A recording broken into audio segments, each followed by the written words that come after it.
Well, good morning and a warm welcome to Offshore Wind 1, delivering our offshore ambitions. If I could first of all do the housekeeping announcements. There's no planned fire drill this morning, and if the alarms go off, please leave by the nearest fire exit to you, and thereafter SEC staff will direct you out of the building. Secondly, if you could please turn all mobile phones off. And finally, if I get an iPad, we're going to be using Slido for questions later. So if you could look up Slido, sli.do, or download the app, and it's hashtag AllEnergy24, and we're in Lomond. And through that means you'll be able to ask questions. We've also got a roving mic that we'll also seek to use. Well, good morning. My name is Colin, and I'm a partner in the law firm Shepherd and Wedderburn. I head up the planning and environmental team there. Clean energy is a very, very important part of our business, and offshore wind in particular is an area that we've been in from the outset. It therefore gives us great pleasure to be sponsoring this session today, but also for the 10th year being the headline sponsor of All Energy Conference itself. We're delighted to be associated with this conference and the great opportunity that it brings people together to talk and share ideas. It's quite unique, and as I say, we're delighted to be associated with it. We're going to have a panel session this morning, but before we go to the panel element, we have one of our contributors is Tim Pick. He was appointed by the UK government as the first offshore wind champion back in May 2022, and working alongside the Offshore Wind Acceleration Task Force, he authored a key report which was published in March 2023, which is titled Seizing Our Opportunities. Given that background, we were keen to perhaps get his ideas about what had happened in the year after the publication of his report. He's continued to be involved in the industry and is chair of the UK's Offshore Wind Growth Partnership. I thought it was quite interesting that when you write a report to government, that the minister that you've written to the report to writes a rather nice letter back to you, telling them what they're going to do with your report. So I thought it was quite interesting that the government were very complimentary about Tim's noting it was his timely report, i.e. he absolutely nailed it in terms of when he was going to deliver it. And the government said they were going to carefully consider the recommendations within it. So the question is, have they carefully considered it, and what action have they taken? They were slightly bolder in terms of what industry was to do. They just said, I welcome and would like to highlight the recommendations for industry within the report, i.e. you just get on with it. So no doubt we've got a panel that will also be able to comment on the extent to which they've got on with it. But we're going to kick off with a short presentation from Tim regarding an update after his report.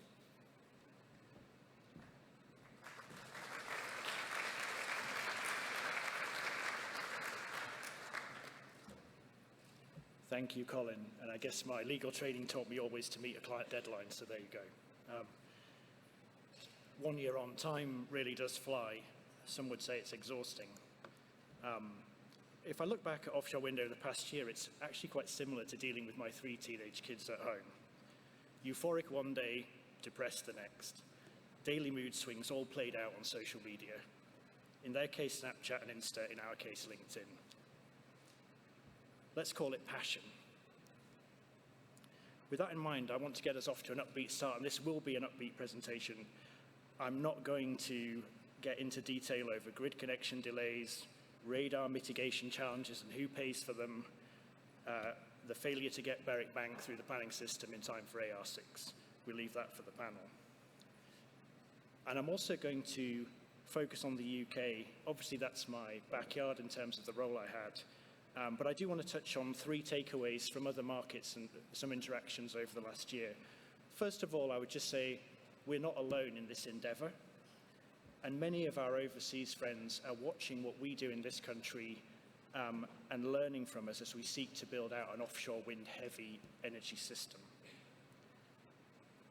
The second, I think it's self-evident that deeper cooperation with our North Sea and Irish Sea neighbours is the way forward if we're going to deliver an effective, resilient, decarbonised system that works effectively for all those countries. And then finally, on a lighter note, Donald Trump's comments at Wildwood last Saturday, I'd just say OMG. So, back to Upbeat, and I've selected 5 topics to try and paint a positive picture around. And as you can see, the first one is a bit of a challenge. But first of all, I'd like to pay tribute to the project teams delivering those AR4 projects. When I was first appointed by Boris Johnson, the first thing I did was go and visit those projects teams. That was my background as a projects lawyer. I spoke the same language, and it gave me a real leg up into this industry.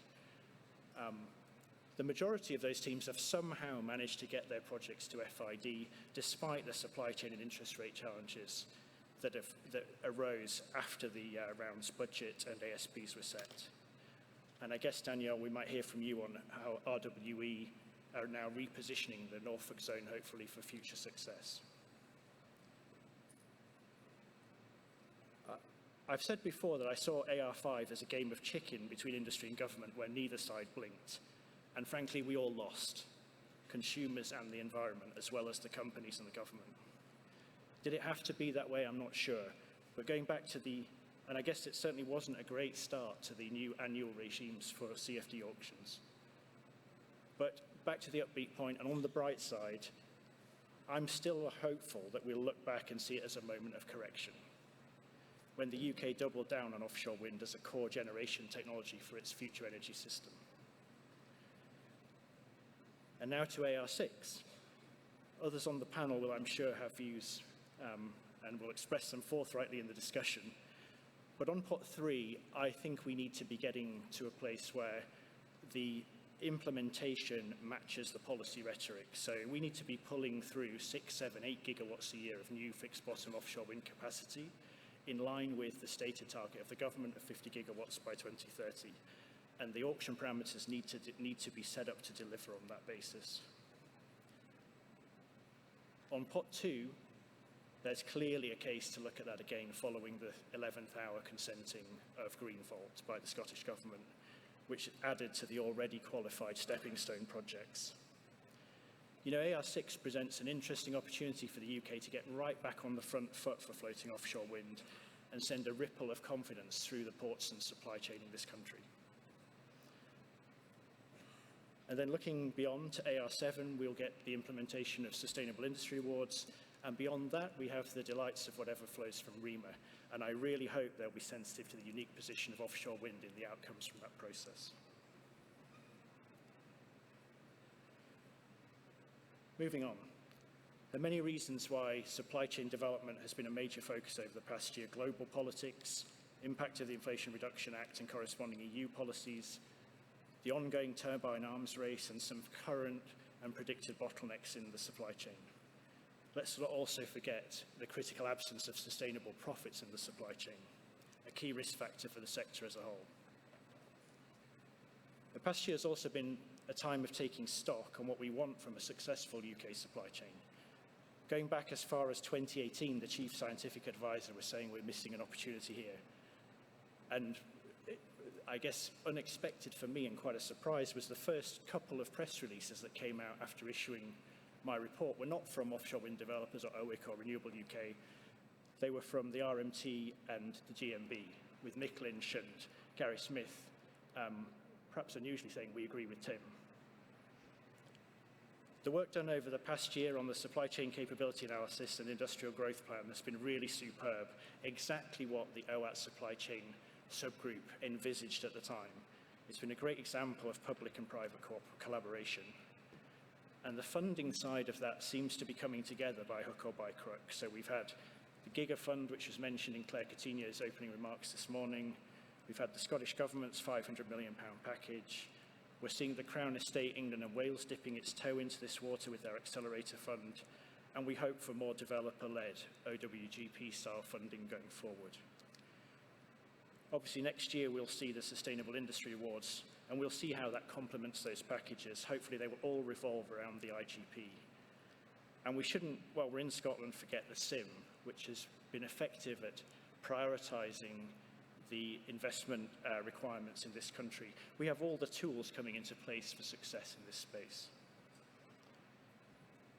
At this point, I'm just going to divert and give a quick plug to the OWGP. Later this year, we will launch our first ever manufacturing facility support programme aligned to the IGP priority areas. Please reach out to the team if that's of interest. Moving on. There's been lots of good news in the floating wind port space recently. Fingers crossed, the FLOMIS awards to Port Talbot and Port of Cromarty Firth are confirmed and will be the investment catalyst those projects need to take their own FIDs. And only this week we had the Ardasir announcement, funding from UKIB and SNIB on top of the private equity funding they've received. And just this morning we saw the birth of a new offshore wind acronym, SOPA, Scottish Offshore Wind Ports Alliance. Congratulations to that group for pulling that initiative together. This isn't to overlook the good work being done at ports all around our coastline, or frankly the further work that's needed. The Floating Offshore Wind Task Force would say we're just getting started. And it's also not to overlook the ongoing efforts to down-select and industrialise floating offshore wind technology. Very much easier said than done, and my sense is that over the past year, people's timeline expectations have perhaps become a bit more realistic than they maybe were. Moving on. In the Celtic Sea leasing round ongoing at the moment, we're seeing the Crown Estate trial new leasing concepts. More marine spatial planning certainty up front, more survey work up front, more upfront alignment with National Grid on the connection design for those projects. Coupled with a more activist approach around integration ports, creation of social value and supply chain investment. We wait to see, but this de-risked offer to developers, coupled with the Energy Act innovations in consenting, such as strategic compensation and the Marine Recovery Fund, should make for a smoother and more accelerated pathway from lease to FID. It's about as close to a plug-and-play model as I think this country will get. And finally, I wanted to touch on stewardship. This industry, all of you in this room, are involved in deploying complex infrastructure whilst taking account of environmental, community, and other stakeholder concerns. We have asset stewardship at our core, but we're also part of a nationwide energy system going through a period of profound technological transformation. Putting my old projects lawyer hat on, we need to understand, identify, mitigate and allocate the significant cost, schedule and technology risks that arise in that transformation. In the past year or so, we've seen some progress towards what I would see as a more better structure of stewardship around that system. We've seen Whitehall get its own department dedicated to energy security and net zero, taking our sector out of a much broader business department. We've seen Ofgem's mandate aligned with the government's net zero legislation. And we're starting to see the future system operator and the strategic spatial energy plan emerge from words on paper in the Energy Act to a living and breathing force, and I think that will gather pace over the course of this year. We're building towards a more holistic system-wide stewardship approach, and I guess going forward we should expect the Crown Estate and Crown Estate Scotland to align their leasing processes with that stewardship, with the future system operator to provide optimal system benefits. Finally, the panel title is about ambition. And I guess we'll all talk about ambitions around 50 gigawatts by 2030, net zero system by 2035. But I want to go back to those teenagers. What's our ambition for how they see this industry? I would start with green, diverse and inclusive, environmentally responsible, world-leading, and making a positive contribution to the economy and the communities we operate in. There's the challenge.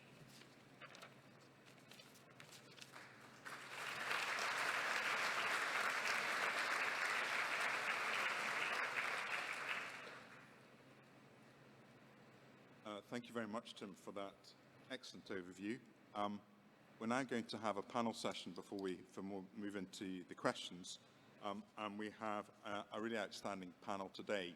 What we're going to do is look first of all at what's happened in the last 12 months, then we'll have a look forward in the shorter term, and then a longer look forward to trying to realise the true extent and scale of the offshore ambition. So I'm going to kick off with and ask Claire Mack, who's Chief Executive of Scottish Renewables, for a bit of an overview of the last 12 months from her perspective. Okay, thank you very much, Colin, and thanks, Tim. Really, really good to hear, additional insights, and I, largely agree with pretty much everything that Tim was talking about there.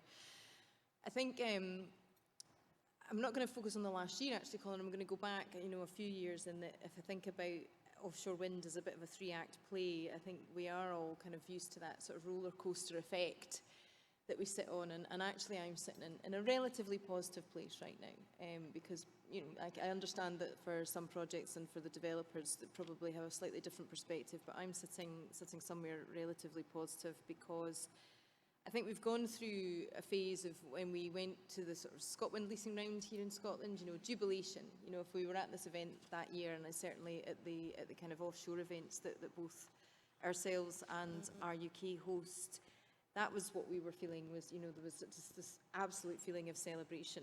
The next year, we went into a sort of phase of trepidation, where people were sort of hanging about in corners going, this is now impossible. How are we going to manage to deliver all of this? It's really tricky. And then we came to this sort of reality bites place, where we've kind of made progress. We made progress. We'd identified the key issues. We identified grid connectivity. We'd identified, obviously, planning and consenting.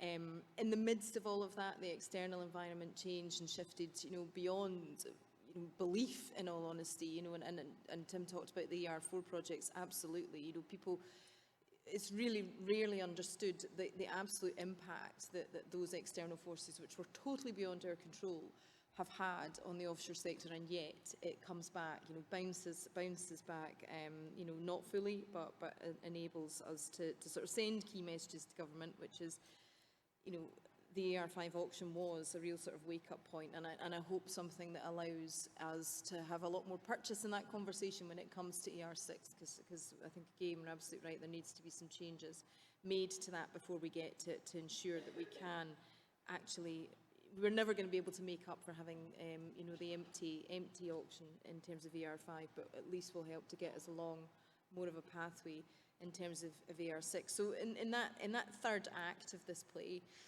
that sort of reality bites point, I think we're doing quite well. Things are happening. We have sort of done a lot over the last year to cover some ground in terms of the supply chain. That was at one point, sitting in front of us as a really difficult conundrum, ahead of time investment in something that we knew was the absolute kind of foundation of a new springboard for the UK in terms of economic growth and economic development, but there was that key issue, that one of the key characteristics of our industry, which is different to other parts of the energy industry, and that's been one of the sort of more negative reflections, I would say, over the last year, is not recognising the key characteristics of the renewable energy industry as opposed to others, which is our total reliance on sentiment, business sentiment, investment sentiment, and how that works. And how kind of driving something like ahead of time investment is so very difficult,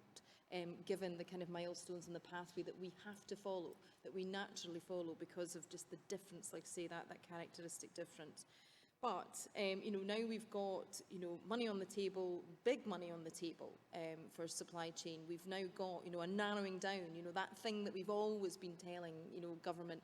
No matter whether you're in the renewable energy sector or any other, you need to pick some winners. You need to be able to sort of put this down somewhere, understand what you want your key strengths to be, and very much, further along that process. Strategic thinking around about grid and connections, really difficult stuff. And I think, my chairman Adam talked about this in the previous session.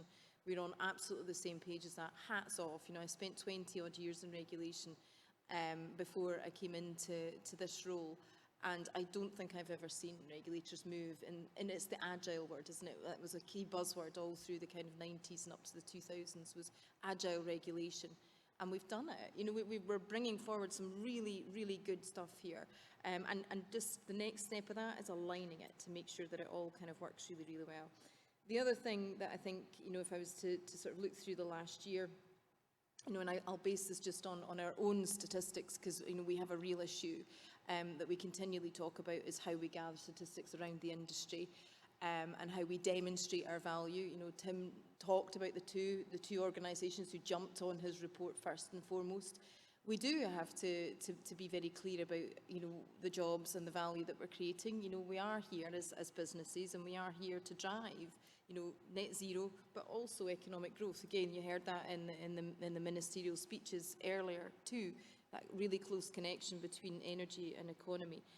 And we are in that place where the stats that we've brought them forward because actually, unfortunately, our statistical system isn't doing what we need it to do in this space, which is helping us to track the just transition and helping us to track our growth, which would help us a bit more with that conversation with government about what we need from them, if we can actually point to what it is we need. So we've got 42,000 jobs in total in the renewables sector, 15,000 of those in offshore wind. Offshore wind has surpassed onshore wind now in terms of jobs for the first time, and has been the key driver of that growth. So those are 2021 figures. I'd expect to see more than that. But we can point directly to projects, and that's again one of our key issues and characteristics as a project, is that people don't see the invisible bits of us as we go forward, but now we have some really, really visible bits through sort of NNG, Kincardine, Moray East and Western Seagreen. You can actually point to the kind of them going into construction, going into operation, which is what has underpinned, that growth in jobs and sort of £4 billion worth of output into the economy too. So I would say I'm in a relatively positive point in terms of what's happened over the last year, because of that key focus on strategic action on grid, really meaningful stuff put in place to help grow the supply chain. Thank you, Claire. We're now going to go on and speak to some of the panel members directly responsible for delivering the projects. They actually deliver the megawatts, the jobs, and the economic value. And I'm going to start, first of all, with Danielle Lane, who's the Director of Offshore Development at UK and Ireland with RWE. And RWE is one of the key global players in offshore wind, and is also an absolute key player in the UK at the moment as well. So we're very interested to hear your take on what's happened over the last year for you. Thanks. It's really hard to follow, actually, what Tim and Claire have been saying without repeating an awful lot of the points. So maybe I'll just try to take a slightly different perspective. I mean, as an offshore developer, I think you go in with a very positive mindset. You look for the opportunities, you look for the solutions, and I think, broadly speaking, we've risen to the challenges. Where are we today? Well, the shift I see is that over the last few years, there's been a very common consensus about what we've had to achieve as an industry.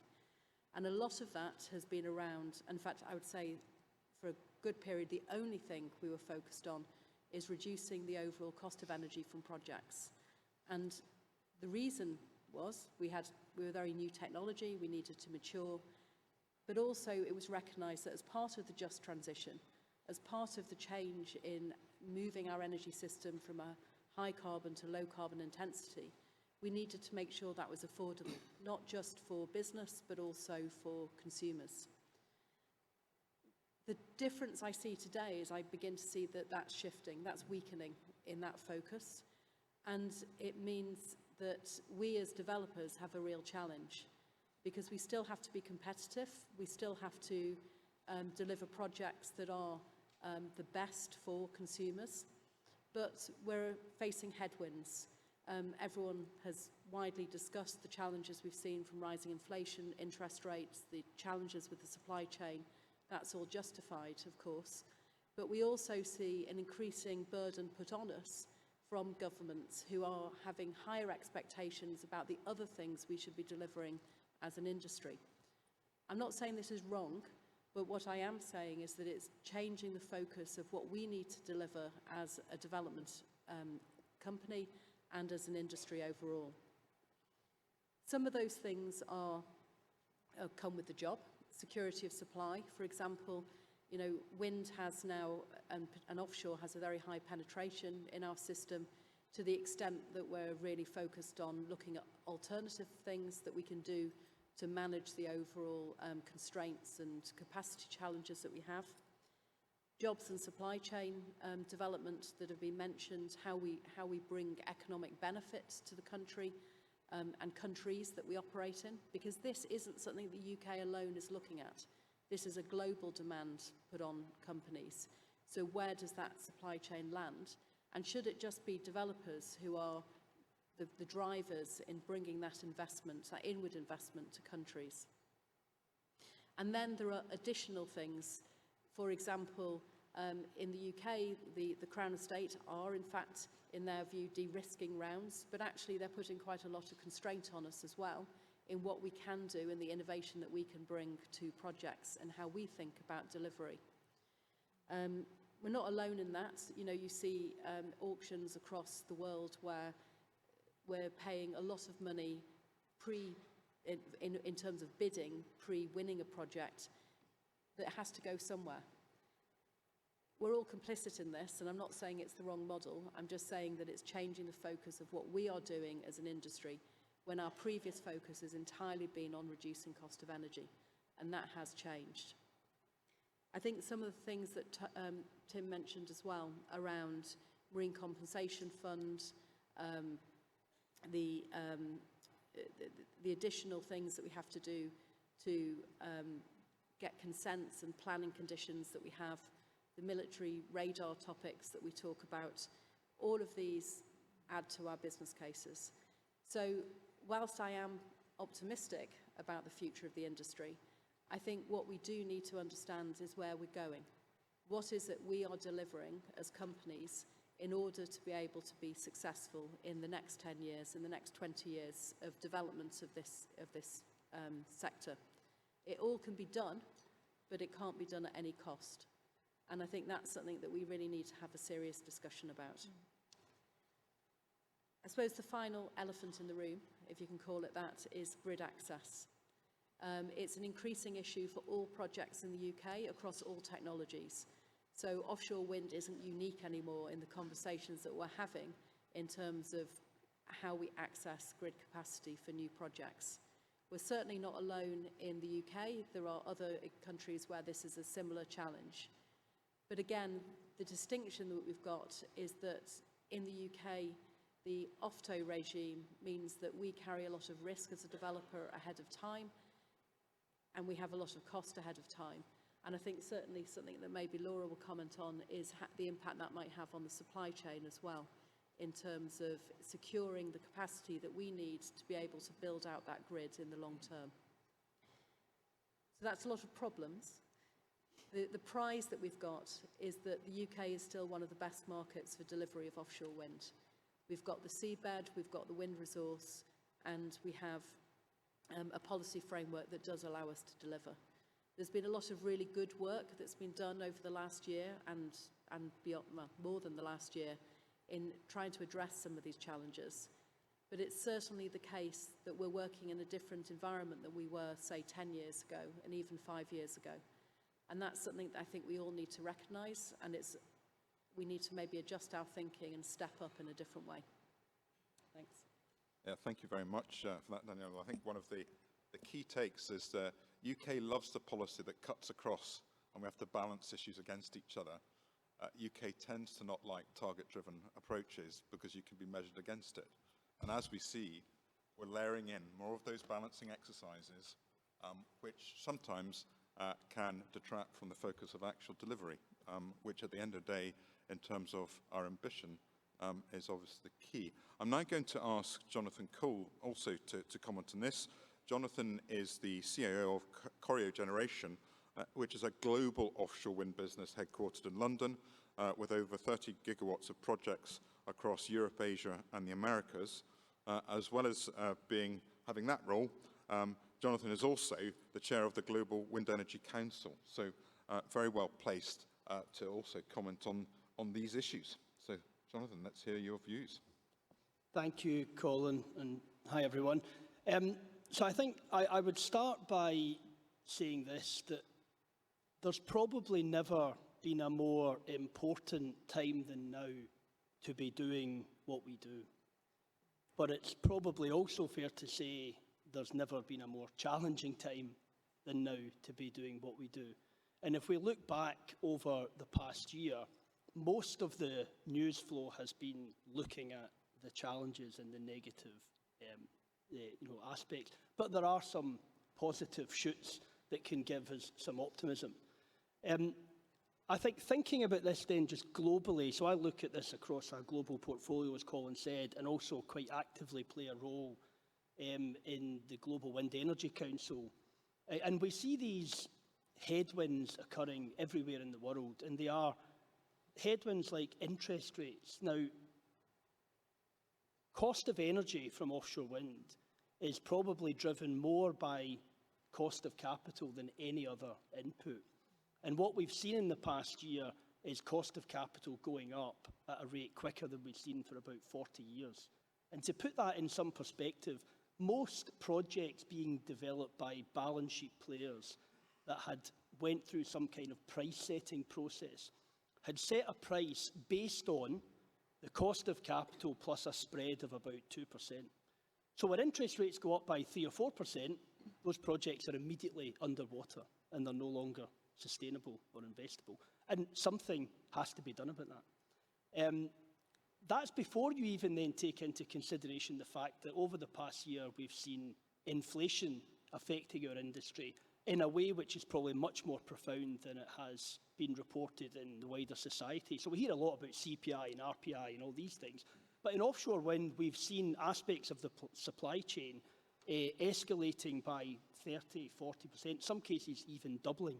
And that, again, is something that has to be taken into consideration when you think about the viability of our sector. And all of that is contributing then to the problems that are loaded onto an already quite burdened supply chain, who had been carrying for many years the burden of rapid technology development and, let's be honest, probably eating a little bit of their own profitability to try and keep the industry moving forward. And that became unsustainable too. And so some of the biggest suppliers in our industry, one of the fastest growing industries in the energy space, have got major problems with their own balance sheets. There's a real fragility in that supply chain. So at the time we need them to be investing the most, they're at the least capable state to be making those investments. And all of that then contributes to problems in projects, and that's where a lot of the negative news flow has crystallised around some of these high-profile project failures and project setbacks. Now, these are issues that are affecting the global offshore wind industry. They're not just UK issues, they're not just US issues, they're happening everywhere. And if you haven't heard about them yet in certain markets, they're probably still to come. That's the reality of how the market looks right now. And so a major regulatory response is needed to try to address that. Now, you could say we're in a situation just now where we're on the brink of a bit of a financial crisis. We've got issues with our supply chain's capability to ramp up and questions about whether we can deploy offshore wind, which doesn't sound that different to where we were 14 years ago when we first really started kicking off offshore wind at scale. The difference is this time, I think society is entirely with us. This time, we don't have to start every conversation justifying why we should exist in the market. This time, we are seen as an essential part of the energy mix going forward. And this time, you therefore can rely upon, I think, a lot more political capital and regulatory agility being deployed to help us. And we already see the positive signs of that happening. At COP28 last year, we saw for the first time the treaty recognising the role that renewable energy can play. So 190 countries signed up to a pledge to triple renewable energy by 2030. In that same treaty, it was acknowledged that we had to phase down fossil fuels. Now, it's amazing. It took us 28 COPs to get to a point where we recognised that fossil fuels are part of the problem and renewable energy is part of the solution. But we're there now, and now the conversation doesn't start with why should we have renewable energy, but how do we get it? How do we get it as quickly and as in an affordable a manner as we can? And that's a much different starting point. And I see that all across the world when you're engaging with policymakers and regulators, that the mindset is much more positive. And we already saw towards the back end of last year some positive signs. We saw in New York and New Jersey some high-profile problems with projects, but an immediate response where projects were re-let with much more sustainable pricing. We saw the UK raise its administrative strike price caps. So we see, I think, the positive signals that give us some optimism. So let's not underestimate the scale of the challenge. Let's not underappreciate just how important it is that we are successful, but let's, I think, be optimistic that I think society and policymakers and governments are much more behind us now than they've ever been, and so I'm pretty sure that we're going to do what needs to be done and rise to the challenges. Thank you, Jonathan. We're now going to turn to the supply chain, obviously critical in terms of delivery. And we have Laura Fleming, who's the CEO of Hitachi Energy UK and Ireland.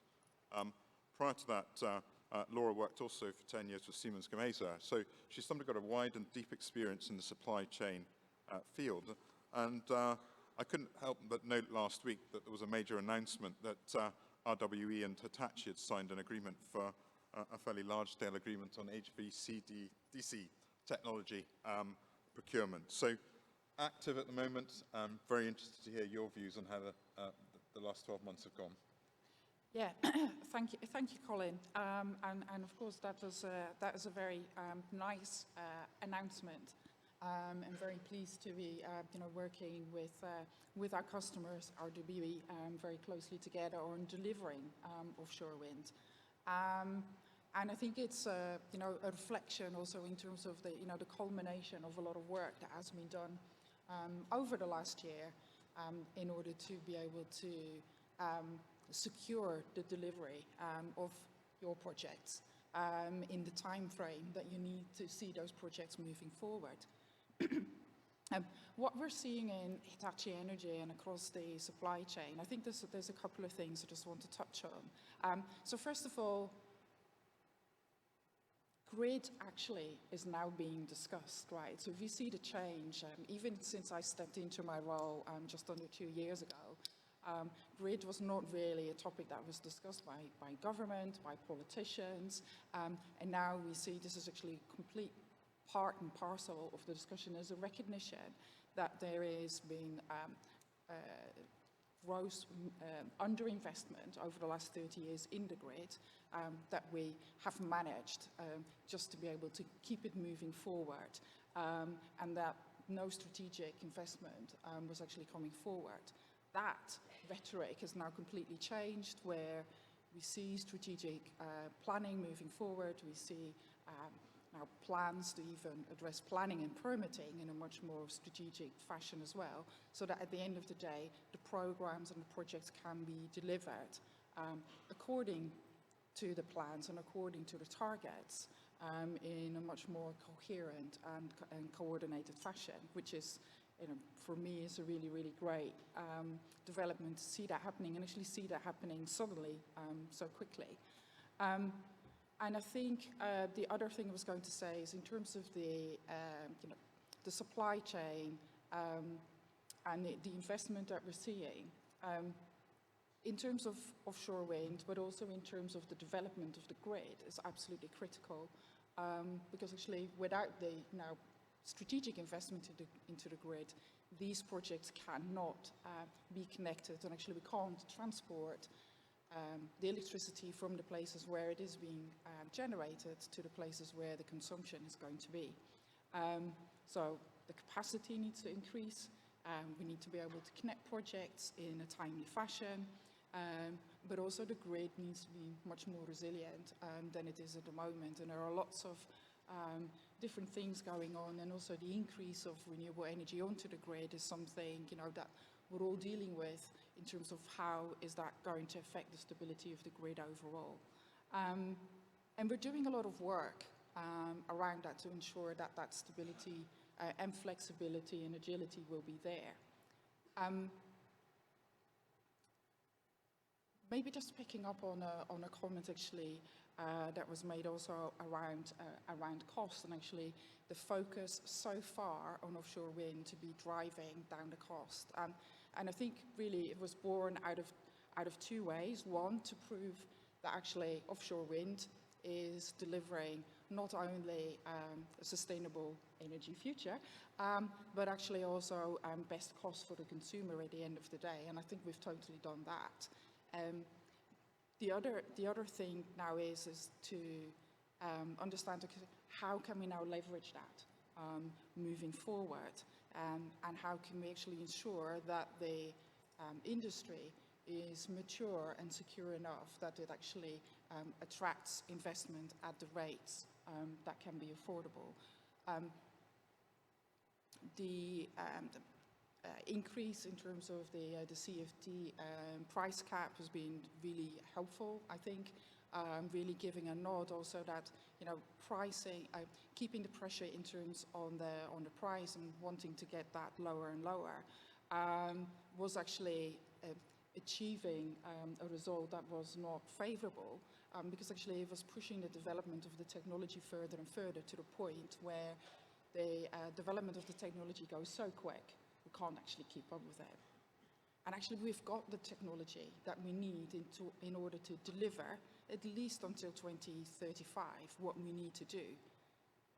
And we need to be getting on to be able to deliver that. Of course, the technology will further develop and improve through innovation, but the main parts we have already done.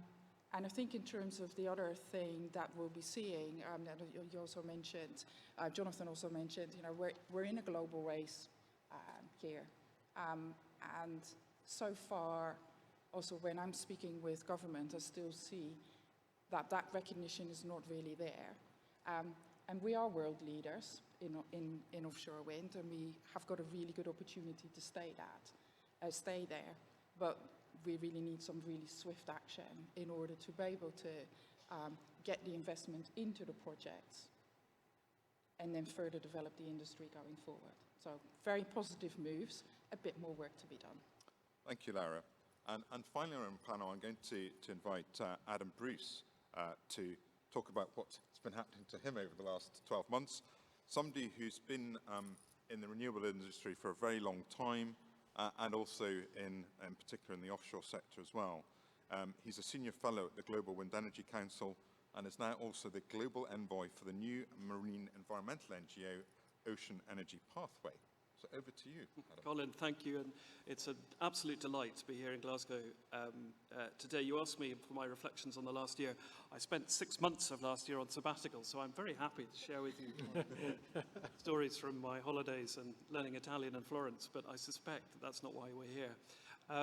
I'm absolutely delighted to be here wearing my brand new hat as Global Envoy for the Ocean Energy Pathway, and it gives me a moment to describe OEP's ambitions, but it also allows me to reflect back, perhaps Colin, right back through the panel and back to Tim. Very, very simply, the elevator pitch for OEP. We're a brand new NGO set up at COP in Dubai that Jonathan alluded to, where we have very, very significant philanthropic backing, most but not all from the United States.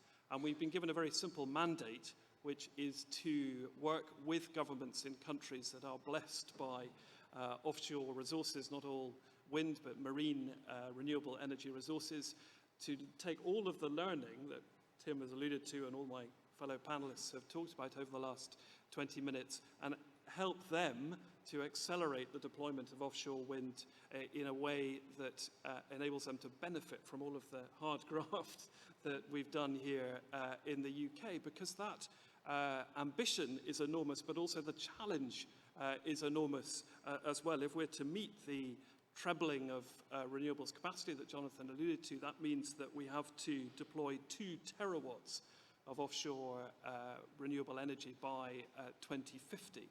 So OEP's first task is to identify those next tier of markets that will follow the lead from the UK and other European markets. That's Japan, Korea, Brazil, potentially Colombia, other markets in Southeast Asia with which many of you will be familiar, Vietnam and the Philippines, which are all having to grapple with the same issues around deployment, around regulation, around supply chain, and around jobs and beneficiation that we've come to know in the UK over the last decade. But the critical part for OEP, and that's really what motivated me in going to join them was that they are mandated to look at the development of offshore wind within the wider blue economy, within the wider marine environment. If we are to build the very, very significant amounts of new infrastructure in the sea, we have to be exceptionally mindful of our neighbours and the other marine communities with which we interact. This is not simply about building low-carbon infrastructure. It's about much more than that. It's about delivering an ecosystem that is better, that we leave in a better state than when we arrived. And that's really what motivates me about OEP and the work that it intends to do. But if I may, Colin, just abuse the privilege of having the microphone for a moment and reflect on Tim's opening remarks and maybe pick up some of the remarks of my fellow panelists.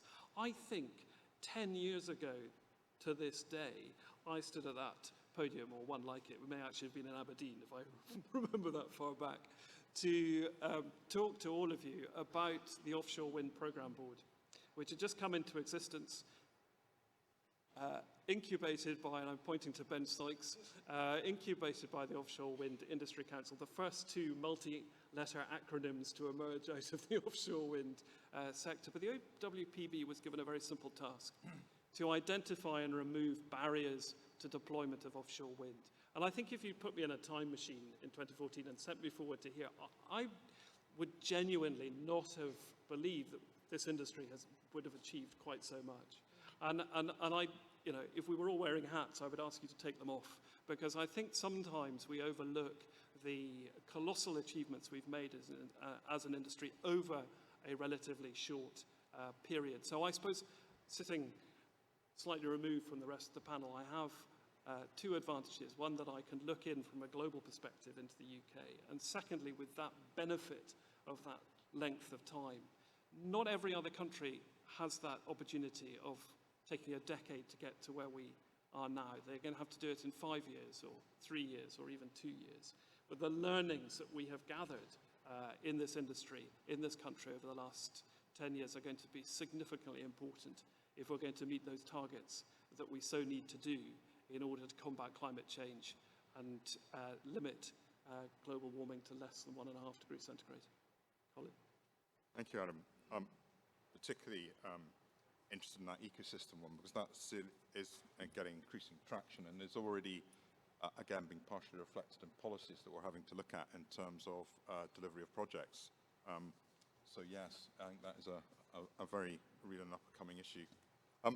What I'm now going to do is try and look a bit forward rather than back.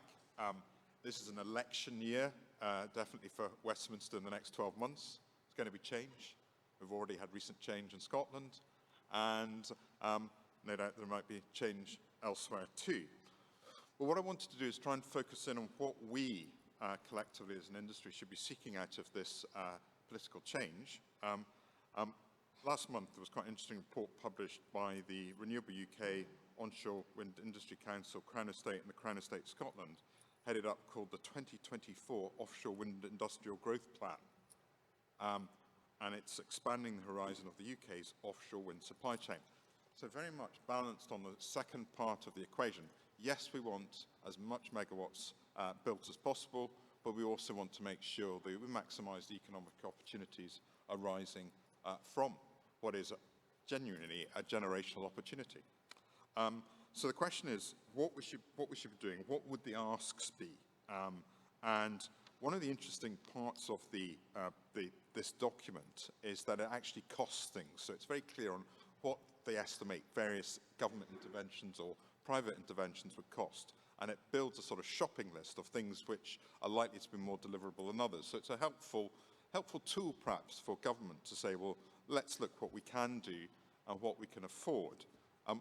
What was interesting is they left a big gap saying there is room for a delivery vehicle. So I'm quite keen to hear the panel's view on, do we need another vehicle? Do we need a permanent PIC to keep government under control and monitored? What would a delivery vehicle look like? And is it helpful? So what I was going to suggest is that each of the panel members could pick up a couple of issues.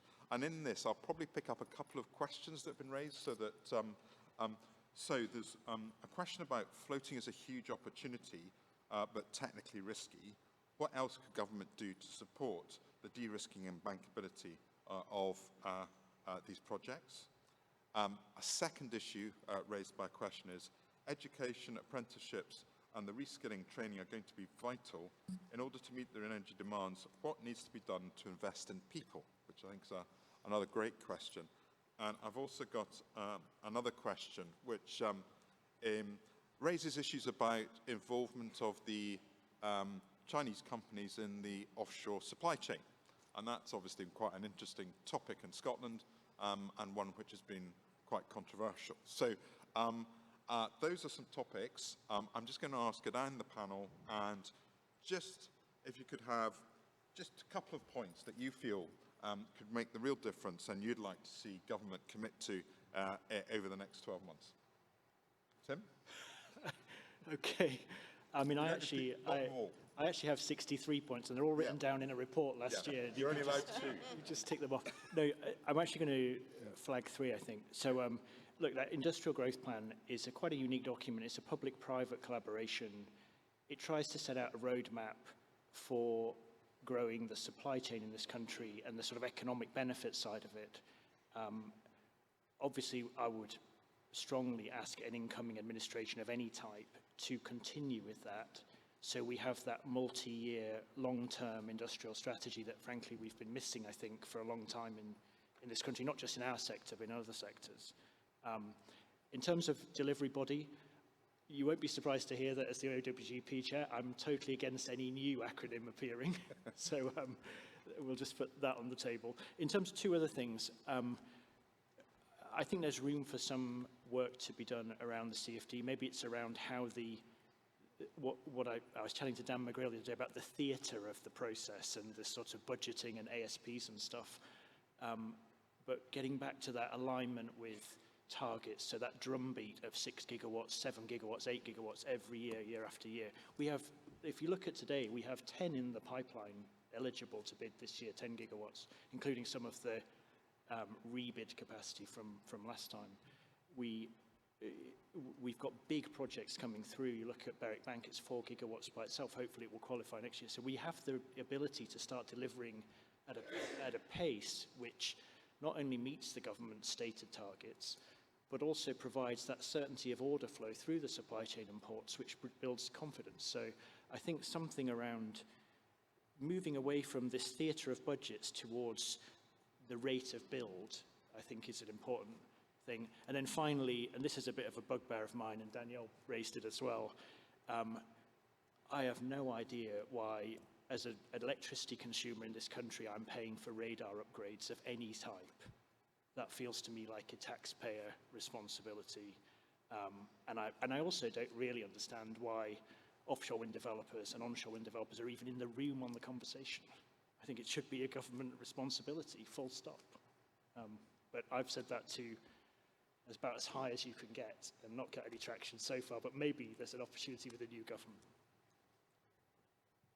Okay, yeah, thank you. Maybe just picking up your point around education and actually having the skills for the skill force there ready to deliver what we need. I think we see a number of things going on. I think we see a lot of different parts of the industry trying to do what they can because everyone is recognizing this is a huge issue.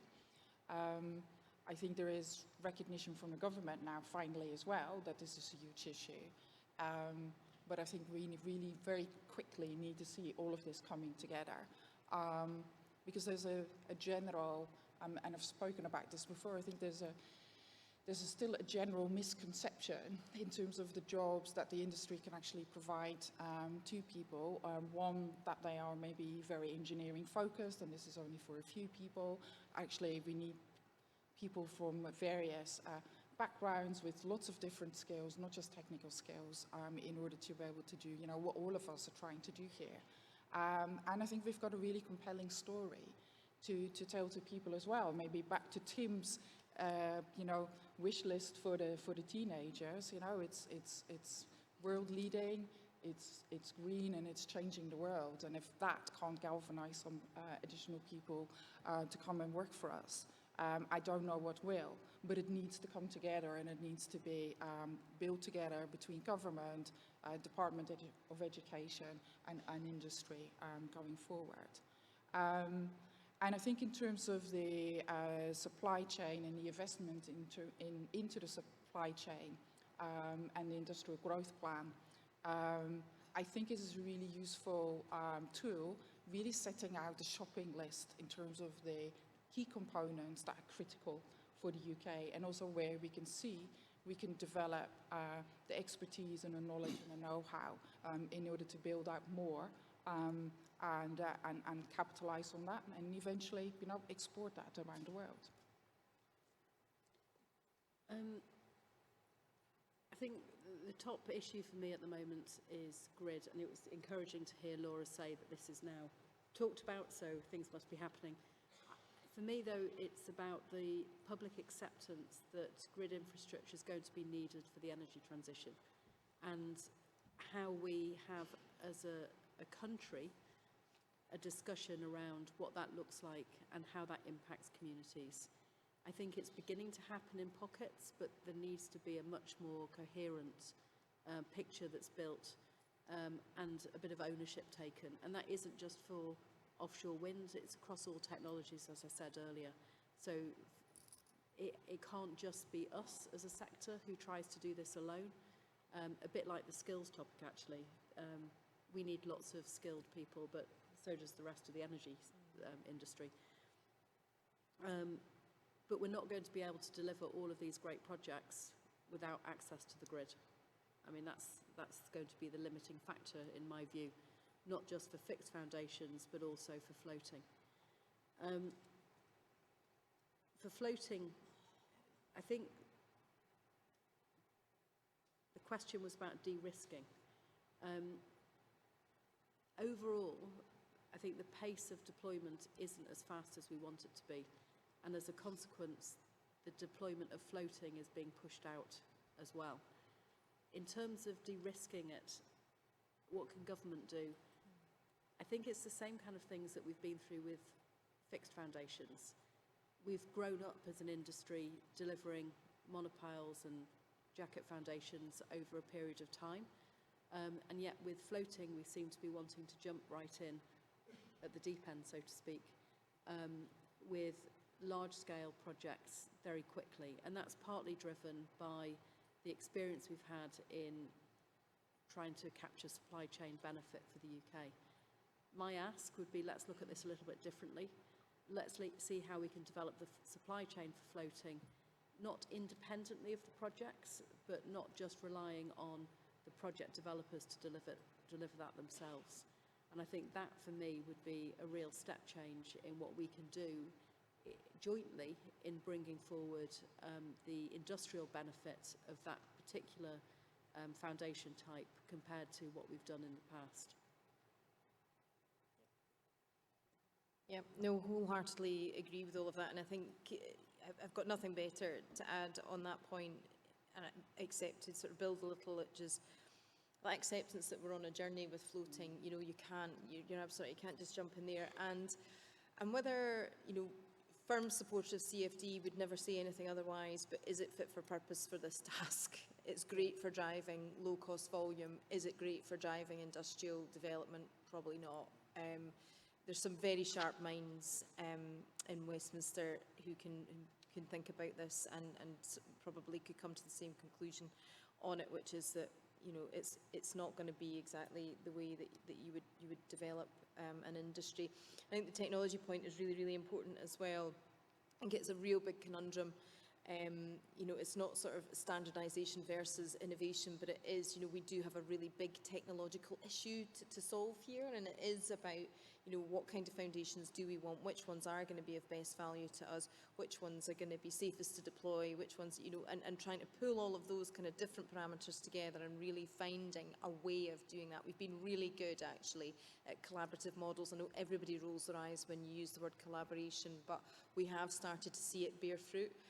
in the supply chain conversation. So let's think really hard about those collaborative models. I think in terms of other messages to government and that kind of delivery vehicle question, Colin, don't think it needs an additional delivery vehicle. I think I'd probably be with Tim on that. I think that I would be more than happy for a bit more rigour to be applied to what we do, you know, from government, and I think that would actually help us with that conversation when we're asking them for different pot sizes, different budgets. You know, let the OBR have a look at this. Let's have the National Audit Office have a look at this as well. Use those mechanisms that make government a bit more comfortable with stuff, because I'm fairly content that as an industry we can absolutely step up to that. And I wouldn't actually be frightened of it. And I think it is all part of that wider story that, again, that Danielle was talking about, that wider conversation with government, with the public, which is not to be fearful of this process that's happening to us. It is actually a positive change, it's a positive process. We are creating a brand new kind of public good, particularly in the sort of transmission network, which will enable economic growth here and abroad, you know, and enable us to gain the benefits of that kind of export market as well. So I think those are really important things. I think other key message, last one, would be, you know, don't throw the baby out with the bathwater. Tim's report, Nick Windsor's report, really good. I don't think you're going to get any better. Please don't just decide because it came, you know, was birthed of another stable, not to continue with it, because I think, you know, time is of the essence. So that would be one of my critical messages.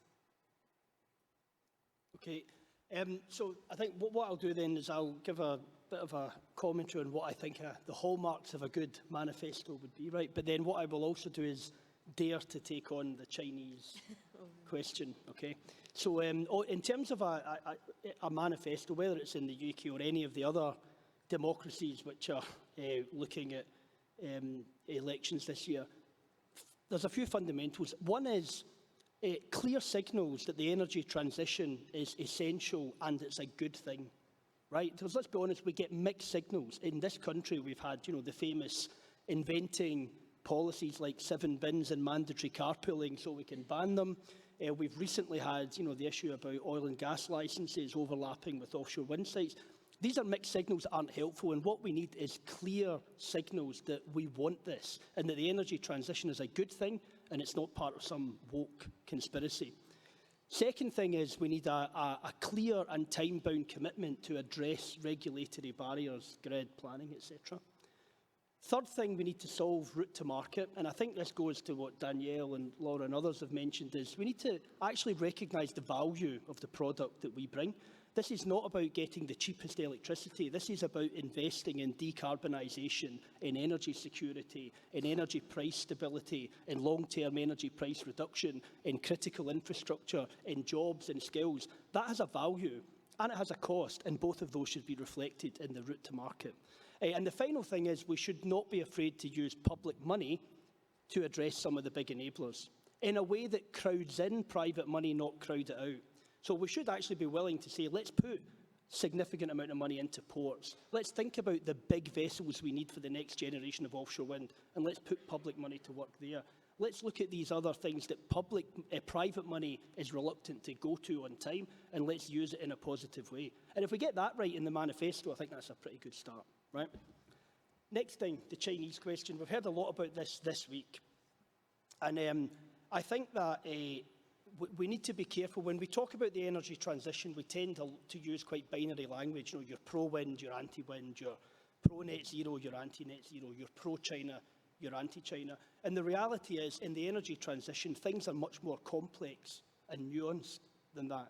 And what we actually need is political leaders and industrial leaders who are willing to talk about this in a much more informed and balanced and responsible way, and don't use rhetoric and divisive language, because that's the way in which we solve this appropriately. Now, every country has a right to protect its national interest and its national security, no doubt about that. But let's be honest, it is in every country's national interest to embrace and deliver the energy transition, because without that we have, you know, plenty of other problems to solve.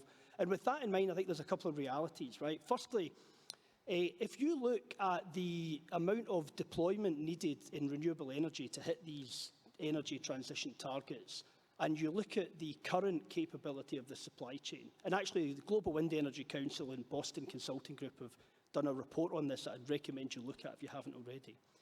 If you map that out, by about 2026, 2027, every single region of the world except China has a shortage in supply of critical components.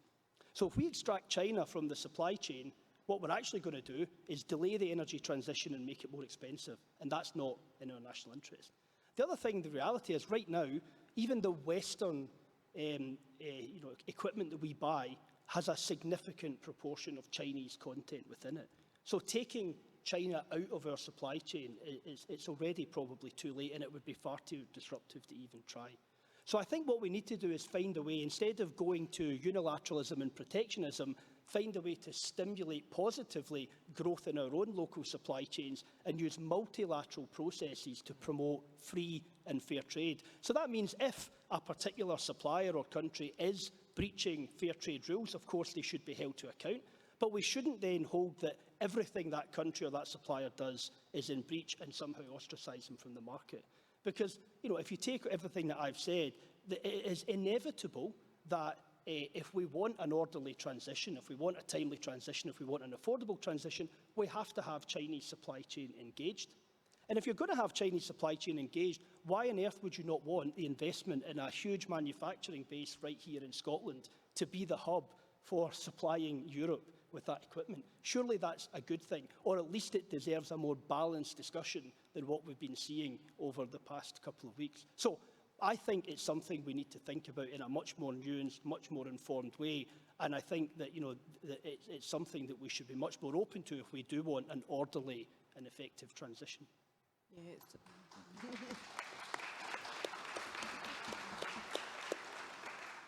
No, I think I agree with what Jonathan's been saying. I think come at this from a kind of an economist point of view, and I think that's the right way to do it. Is if there are issues with ethics and governance about the way things are being done, feel free, to use the tools that we have there. But we've got, I think Emma Pinchbeck said this morning, very few choices that have no negative consequences in there, and managing probably a tension in there is really, really important. I think we've got to remember that, be really honest about why we're having this conversation and what it means.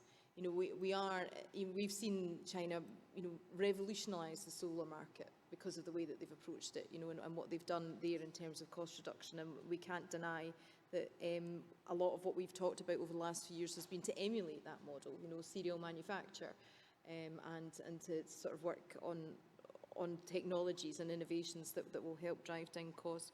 So I think one of the things that sort of looms large in my mind in this conversation is we still, haven't got and will probably not have anything that will match the scale of something like IRA. And so how are we going to emulate or at least compete with IRA? And so I think we have to bring this into the conversation, is that, how and what, how are we going to make that happen? And I think, leaving things in a better shape as well is part of that kind of whole conversation too. And I think the point is totally salient. At one point in time, we're having deep discussions about, the nuclear sector and our partners in there in terms of China. We've had conversations as well about telecom sector in the past. They're still there. They're there till 2027, I believe, still. And so that really makes the point that you make too really salient about, how far and how deep do you want them there? Yep, manage that if you will, if you feel that there genuinely is an energy security point, but be very clear about what you'll lose on the other side of that if you completely exclude any player from what you're doing. Yes. Before you answer that one, there's also been a question about while the UK and other first world nations have had the privilege of time and investment in offshore, what can be done to ensure equal development globally? Thank you for teeing me up with that. And you wouldn't be surprised to learn that I agree vociferously with Jonathan. I'm just reflecting on the conversation so far from a global perspective. We have a huge advantage in the UK, which we've been talking about for the last 20 minutes, half an hour, that we are 5, 8, 10 years ahead in the deployment of offshore wind from many other markets. But that window of opportunity is closing, and it's closing very fast as Japan, Korea, even Vietnam comes running to catch up with us. To to deploy this country, and by which I mean Scotland's net zero ambitions, to meet our ambitions around ScotWind, to decarbonise our heat networks, to do everything we want to do with grid and transport, we're talking about mobilising in excess of £100 billion. Much of that, if not all of it, exists in sovereign wealth funds, in infrastructure funds that are headquartered in the Gulf or in Southeast Asia, in Singapore. And Scotland as a country is smaller than 15 cities in China. That money is not going to come to us by default. We have to go out of our way to be creative to attract that investment. And in 2 or 3 years' time, when Japan's offshore wind industry has come on stream, and then followed by Korea and followed by Australia and all the rest of it, that money becomes even more difficult to attract. So if I'm Keppel Infrastructure in Singapore and I'm minded to have a look at Scotland's offshore wind sector, who do I call? Who do I go to? Is it SNIB? Is it SDI? Is it Scottish Enterprise? Is it the trade associations? Is it the UK government? We need to be much more sophisticated and much more targeted about who it is that's marketing this extraordinary once-in-a-generation opportunity, not just for Scotland, but for the UK as well. And I do worry occasionally that we are overcomplicating rather than simplifying the investment landscape when we talk about creating additional bodies and adding to the acronym soup that we have spent the last 10 years deploying. This is a global race. It's a global race to do the right thing. It's a global race to triple the amount of renewables we have deployed by 2030. But it is a global race, and Scotland and the UK do not have a privileged position. They do not, simply by existing, that doesn't mean that they're going to attract that investment. So, yes, huge opportunities, but we cannot be complacent. And whichever party forms the next UK government, they have to make an absolute priority to target that investment and target ruthlessly, because otherwise it will take the default and go to Japan, go to Vietnam, or wherever else it may find it easier to deploy. Thank you, panel. That was excellent. Kept to time. We're going to go back to some questions now. I'm trying to sort of theme them together rather than, and there's two broad themes that are coming out from the questions coming through.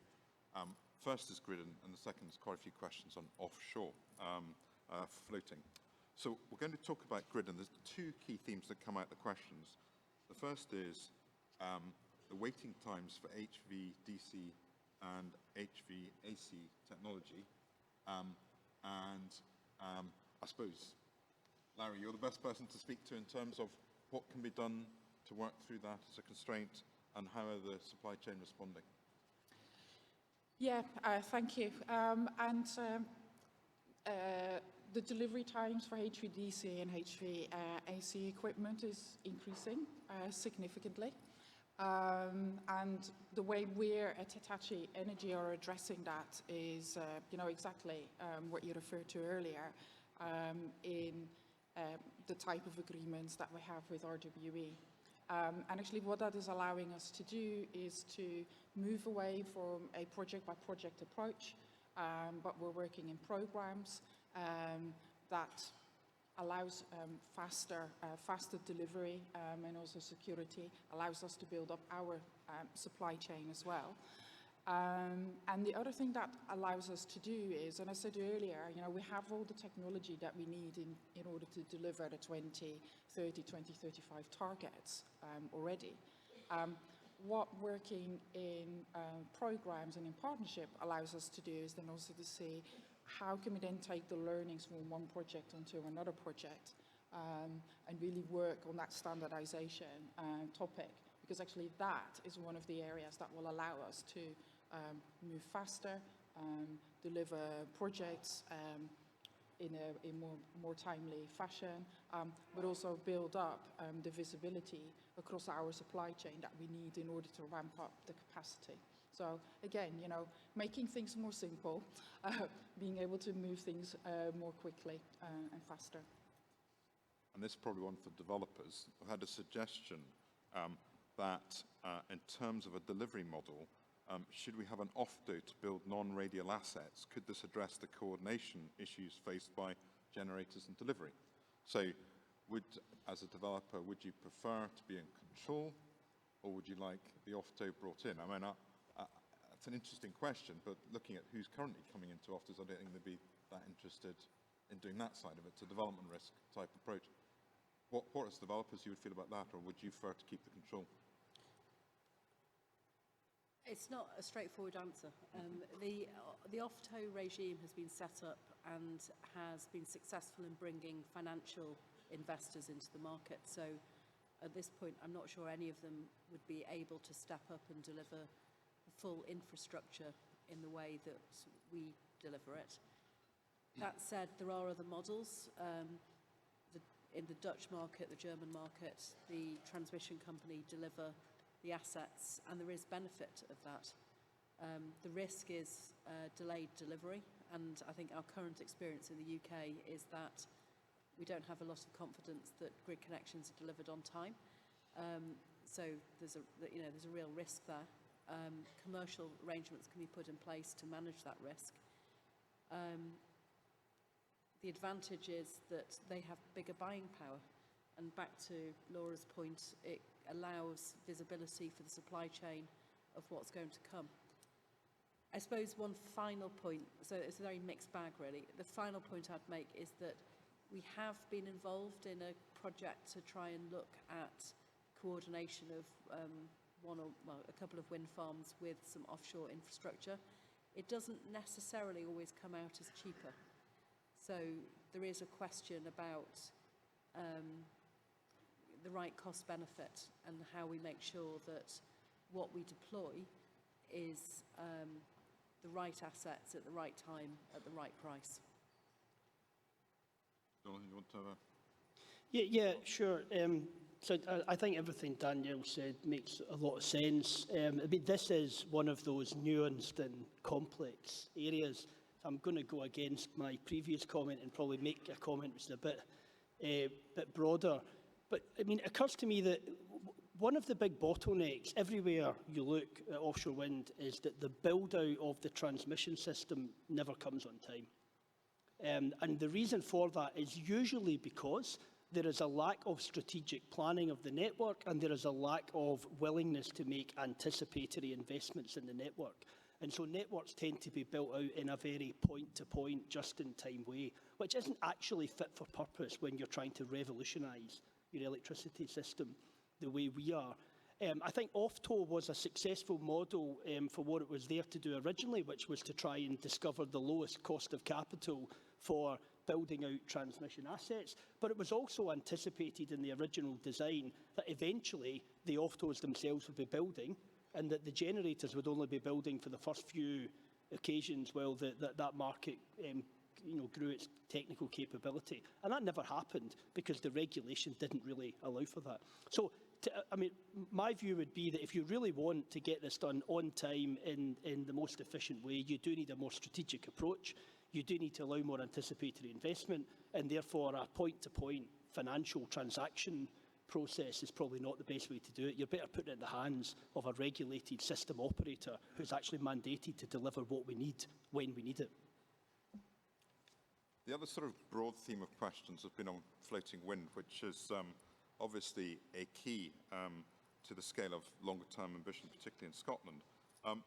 And other question is, where is INTOG in the conversation about de-risking floating wind? Isn't that the whole purpose of having innovation projects? I'm going to turn to Claire first.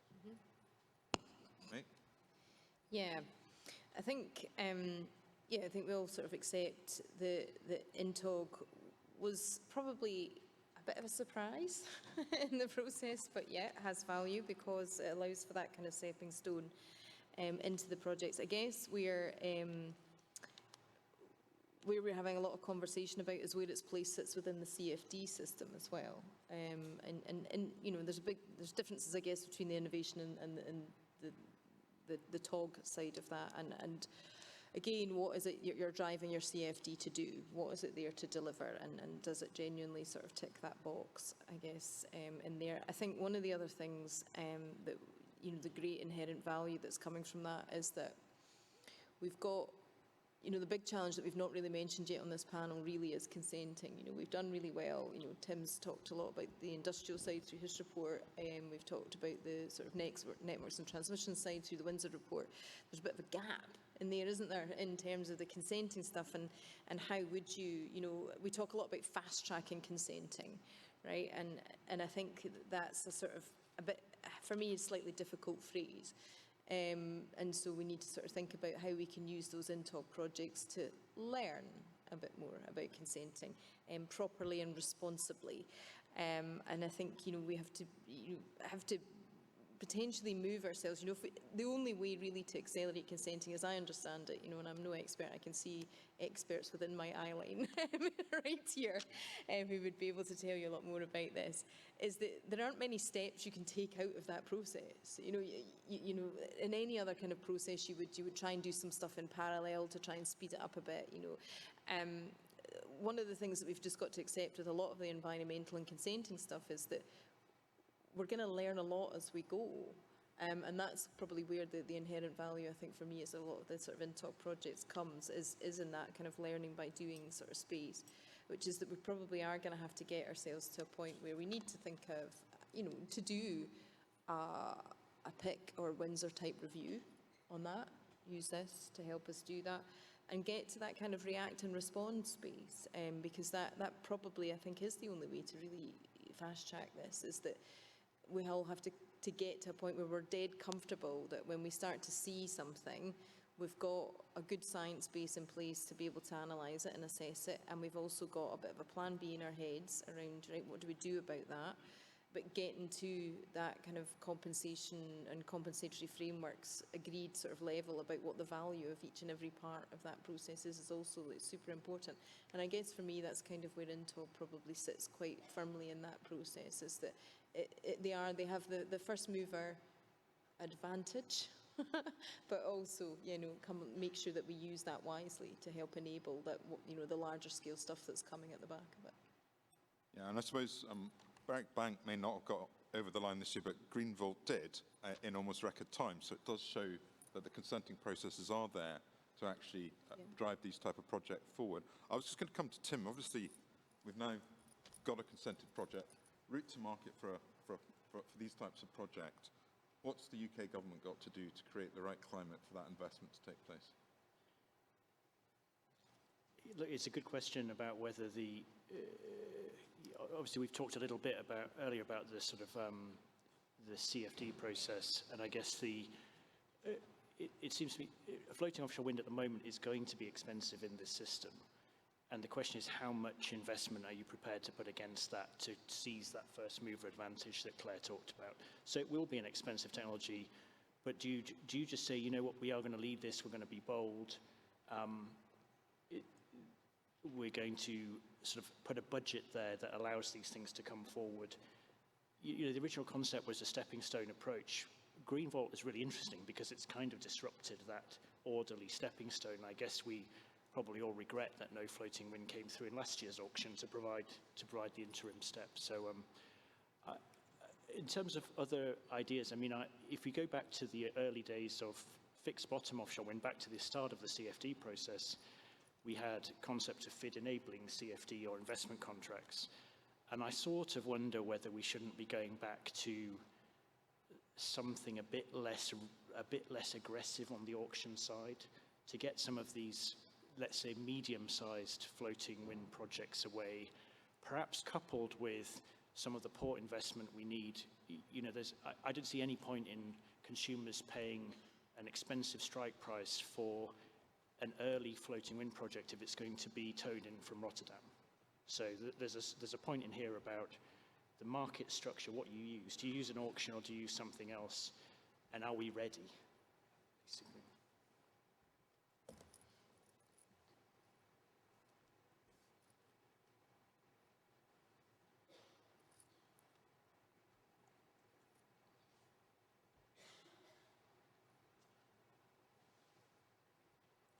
We might ask if there's does anyone want to ask a question from the floor? Because they didn't have Slido. There is a mic.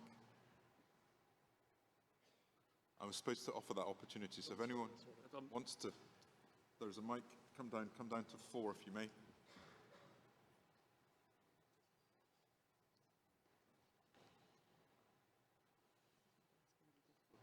Hello, I'm Theo Holton from Wind Farm Analytics. My question is, isn't the best thing we can do for all of the wind industry to deploy pumped hydro energy storage at scale instead of faffing around with mythical carbon capture?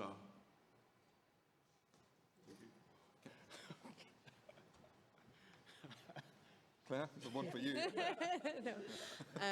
Right, don't represent CCS. So my answer is probably going to be quite simple on that, which is because I do represent pumped storage hydro.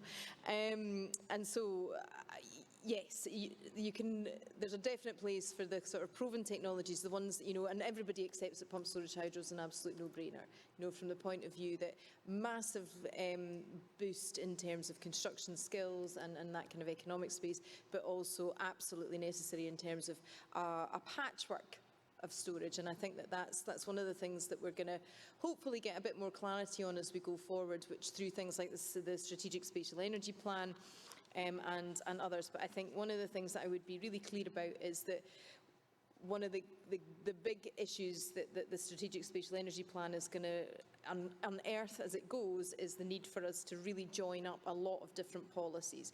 And that's been the problem for pumped storage hydros. It's not been part of a coherent energy policy to date, because if it had have been, we'd be doing it.